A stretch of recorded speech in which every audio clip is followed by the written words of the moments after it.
नमस्कार दोस्तों। आयुर्वेद के द्रव्यगुण सेशन में आपका एक बार फिर से स्वागत है। आज हमारा तीसरा डिस्कशन है। अब तक हमने 10 प्लांट के बारे में डिस्कस किया हुआ है। आज हम 5 और मेडिसिनल प्लांट के बारे में डिस्कस करेंगे जो एग्जाम पर्पज और मेडिसिनल पर्पज के तौर पर इम्पोर्टेंट है। तो देरी ना करते हुए हम स्टार्ट करते हैं।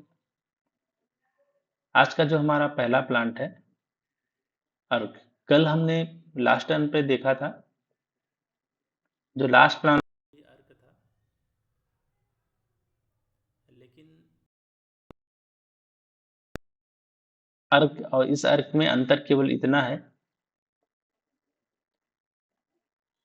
फैमिली दोनों का सेम है। एस्कलपीडियसी फैमिली का ही मेंबर है। लैटिन नेम स्टार्टिंग में दोनों का सेम है। कैलेस्ट्रोपिस वो भी है, ए भी है। इसे जिनजेंटिया बोलते हैं। उसे कैलेस्ट्रोपिस प्रोसेरा के नाम से जाना जाता है। पर्याय थोड़ा सा अंतर है दोनों का। इसे अलर्क, राजा अर्क या मंदार के नाम से जानते हैं। उसका जो था ये है तूलफल, चीरपण, आस्पोर्ट या मदार के नाम से जानते हैं। इसकी प्लांट की बात करें, प्लांट का हाइट इसका लगभग 20 फीट हाइट होता है। उसका बहुत छोटा प्लांट था, लगभग 2 से 3 फीट हाइट की प्लांट होती है, मैक्सिमम 4 फीट का होता है, लेकिन ये उससे थोड़ा बड़ा होता है। बाकी जो मुख्य कर्म दोनों का तीक्ष्ण विरेचन है। बाकी सारे जितने कैरेक्टर हैं वो सारे के सारे सेम होते हैं। आज हम चलते हैं अब नेक्स्ट प्लांट की तरफ। हमारा सेकंड नंबर का जो प्लांट है अश्वगंधा। आप सभी ने इसका नाम सुना होगा। प्लांट शायद ना देखे हो तो इसका जो स्ट्रक्चर है इस प्रकार से होता है प्लांट का। अश्वगंधा का मुख्य कर्म रसायन होता है, मतलब हर एज के व्यक्ति के लिए ये दिया जा सकता है। अगर इसकी फैमिली की बात करें तो ये फैमिली सोलेनेसी फैमिली का मेंबर होता है। इसके बॉटनिकल नेम की बात करें तो विदानिया सोमनीफेरा के नाम से जाना जाता है। इसे अन्य नाम वराही कणी के नाम से जाना जाता है। यही पूछा जाता है वराही कणी किसे कहते हैं, तो वराही कणी अश्वगंधा को ही वराही कणी बोलते हैं। यह पूछा जाएगा वराही कणी का फैमिली क्या होगा या इसका लैटिन नेम क्या होगा। सेकंड इंपॉर्टेंट जो क्वेश्चन होता है, इसका जो इंग्लिश नेम है उसको बोलते हैं विंटर चेरी। इस नेम से भी पूछा जाता है कि अश्वगंधा का इंग्लिश नेम क्या होता है या विंटर चेरी किसे बोलते हैं, तो अश्वगंधा को ही विंटर चेरी बोलते हैं। या विंटर चेरी किस फैमिली का आता है, तो सोलेनेसी। या इसका बॉटनिकल नेम क्या है तो इसको हम बताएंगे। प्लांट बहुत बड़ा नहीं होता है, लगभग 4 से 5 फीट की हाइट का होता है, जिसे हम छुप प्लांट बोलते हैं। केमिकल कंपोजिशन की बात करें तो सियोहारिजिन या विदिनलॉइड पाया जाता है। ये दो कंपाउंड है, केमिकल कंपाउंड है जो इसमें पाए जाते हैं। अगर गुड़ की बात करें, गुड़ में लघु और स्निग्ध होता है। रस की बात करें तो इसमें कटु, तिक्त और मधुर रस होता है। और इसका विपाक कैसा होता है, मधुर। इसमें कटु और तिक्त रस होने के बाद भी इनका विपाक मधुर है। विपाक मधुर होने के बाद भी इनका वीर ओषा है, तो इसको याद रखेंगे, ये इंपॉर्टेंट हो जाता है। क्योंकि जो जनरल पॉइंट ऑफ व्यू से देखा जाता है, जनरल जो नियम है उसके अनुसार नहीं है, तो इसलिए याद रखेंगे इसका रस तिक्त और कटु होते हैं। मधुर भी होता है, लेकिन विपाक जो होता है उसका मधुर होता है। जिसका विपाक मधुर होता है उसका वीर शीत होना चाहिए, लेकिन यहाँ उष्ण वीर है, इसलिए ये इंपॉर्टेंट हो जाता है। अब बात करते हैं इसका हम प्रयोग क्या करते हैं, तो इसका मूल ही प्रयोग करते हैं। इसका जड़ प्रयोग किया जाता है। मात्रा 3 से 6 ग्राम लेते हैं। अश्वगंधा को क्या बनाने में उपयोग करते हैं, तो अश्वगंधा अश्वगंधा रिष्ट बनाने में, अश्वगंधा चूर्ण, अश्वगंधा घृत या अश्वगंधा रसायन बनाने में इसका प्रयोग करते हैं। अब किन किन किन रोगों में इनको दिया जाता है, ये बल्ल के रूप में दिया जाता है, मतलब शरीर में ताकत लाने के लिए दिया जाता है। किसी को शुक्र की कमी हो गई हो या ओलिगोस्पर्मिया हो गया हो तो उन पेशेंट में इसको दिया जाता है। यह रसायन तो है ही, इसके अलावा जिसको वात की व्याधि हो या कफ की व्याधि हो उसमें भी ये अच्छा काम करता है। सूत्र में भी अच्छा काम करता है, या कुष्ठग्न जिसे बोलते हैं। सोथर स्वेलिंग अगर है तो उसको दूर करता है। क्षय हर छर जिसको राज क्षमा वगैरह हो जाते हैं, या जो दुबला पतला ज्यादा होता है उसको बृंघण करने के लिए या मोटापा लाने के लिए इसका उपयोग किया जाता है। ये था हमारा सेकंड प्लांट। अब हम थर्ड प्लांट की तरफ चलते हैं। हमारा जो आज का थर्ड प्लांट है अशोक। आप सभी ने इस प्लांट को कहीं ना कहीं घरों के बाहर या पार्क वगैरह में देखा होगा। इसका जो मुख्य कर्म है इसका जो मुख्य कर्म है आर्तव संग्रहणी। मतलब जिसको मेंसेस ज्यादा आते हैं तो उनको ये दिया जाता है, या इस मेडिसिन को मेडिसिन इस फॉर्म में दिया जाता है, जैसे अशोका रिस्ट या हेम पुष्पा इस फॉर्म में दिया जाता था। अभी भी मार्केट में काफ़ी इजीली मिल जाते हैं ये चीज़ें, और काफ़ी फेमस है, बहुत पुराने मेडिसिन है ये। अगर इसका फैमिली की बात करें तो ये सीजल पिनॉइडी फैमिली का मेंबर है। अगर लैटिन नेम की बात करें तो सार्का अशोका के नाम से जाना जाता है, पर्याय। अन्य नाम से इसे हेमपुष्पा या ताम्र पल्लव के नाम से जाना जाता है। मार्केट में जो अवेलेबल आता है, हेमपुष्पा आता है, अशोका रिस्ट आता है। इसी प्लांट के कंपोजिशन से और अदर मेडिसिनल प्लांट्स यूज करके इन सबको बनाया जाता है, लेकिन मेन जो कंटेंट होते हैं यही होते हैं। इंग्लिश नेम में भी इसे अशोक ही बोलते हैं। मार्फोलॉजी की बात करूँ तो ये लगभग 40 से 50-60 फीट के हाइट के होते हैं, ये वृक्ष होते हैं। केमिकल कंपोजिशन की बात करें तो इसे हिमेटोजाइलिन या टेनिन पाया जाता है। हिमेटोजाइलिन और टेनिन नाम के दो कंपाउंड पाए जाते हैं। गुण की बात करें, इनका जो गुण होता है लघु और रुक्ष गुण के होते हैं। रस में ये कषाय और तिक्त रस होते हैं। कषाय और तिक्त रस होने के कारण इनका विपाक कटु होता है। विपाक जिसका कटु होता है उनका वीर उष्ण होना चाहिए, लेकिन यहाँ शीत वीर है, तो इसको भी याद रखेंगे। अशोक का वीर कैसा होता है? शीत वीर होता है। ठीक है। ये ताम्र पल्लव पूछा जाता है, ताम्र पल्लव किसे बोलते हैं, तो अशोक को ही ताम्र पल्लव बोलते हैं। या इसका फैमिली पूछा जाएगा या इसका लैटिन नेम पूछा जाएगा। अब बात करते हैं इस प्लांट का हम क्या प्रयोग करते हैं। इसका त्वक छाल प्रयोग करते हैं, इसके बीज और इसका पुष्प का हम प्रयोग करते हैं। मात्रा इसका 3 से 6 ग्राम होते हैं। जितने भी काष्ठ औषधियां होती हैं वो लगभग 3 से 6 ग्राम मात्रा में ही प्रयोग करते हैं। इस मेडिसिन से हम अशोकारिष्ट बनाते हैं। यह एक प्रकार की मेडिसिन है जो आत्मसंग्रहणी के रूप में उपयोग करते हैं। किन बीमारियों में इसका उपयोग करते हैं? ग्राही होता है, वृक्ष होता है,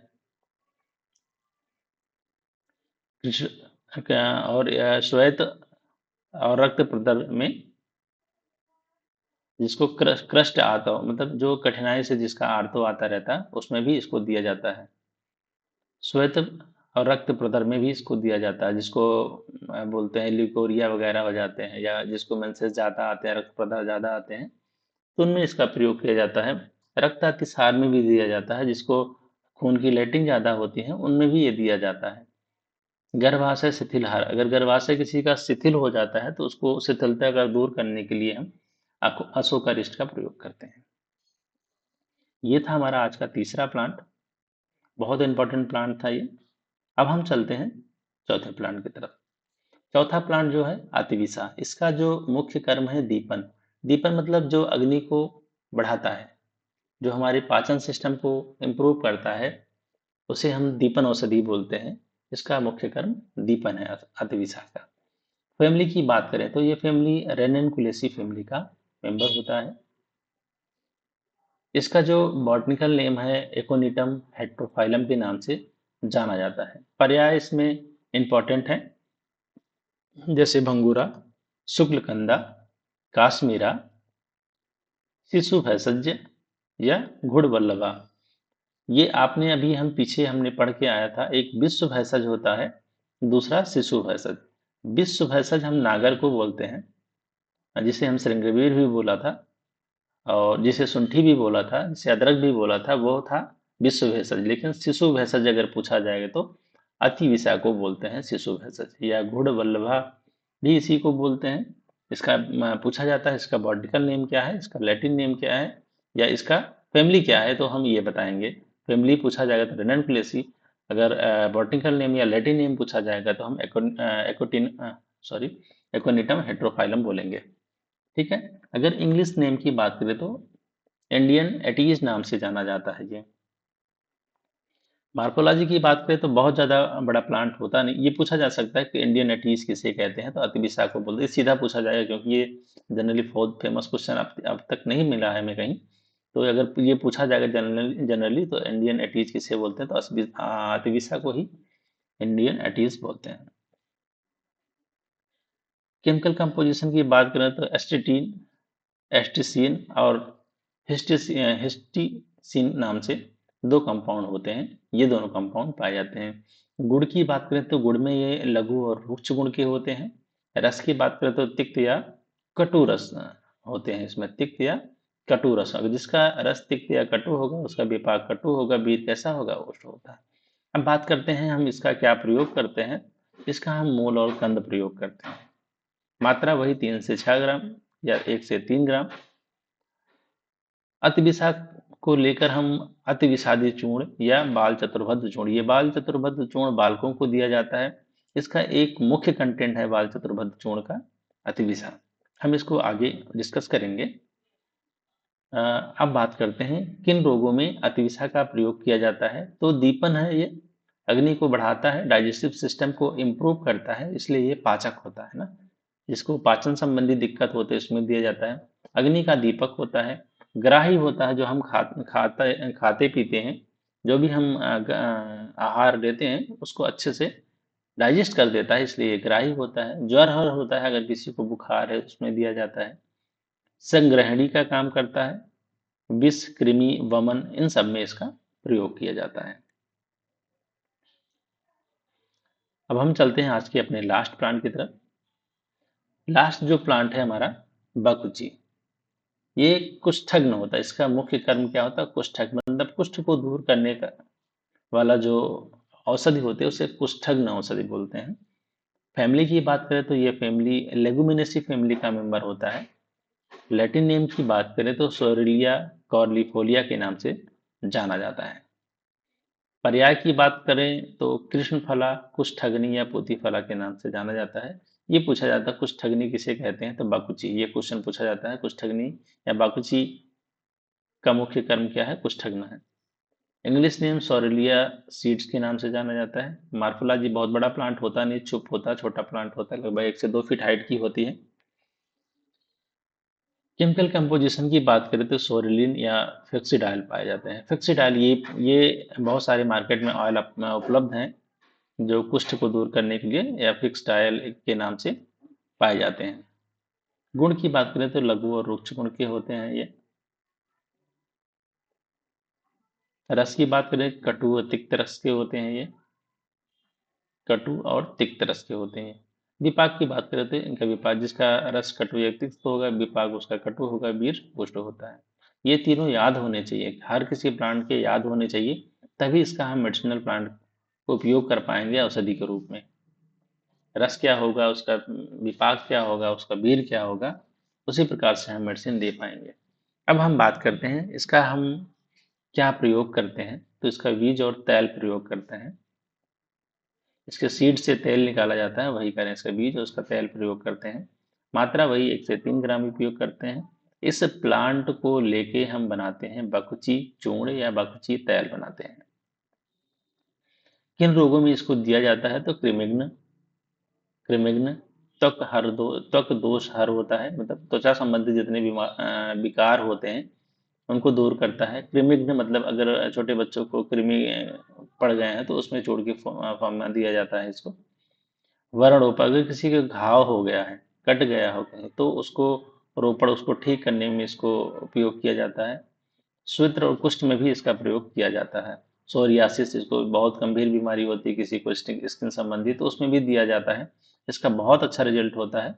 ये विबंधर, किसी को कॉन्स्टिपेशन हो गया है तो इसमें भी इसका उपयोग किया जाता है। तो ये थे आज के हमारे 5 प्लांट। आई थिंक आपको समझ में आया होगा। अ, तो आज के लिए यहीं तक।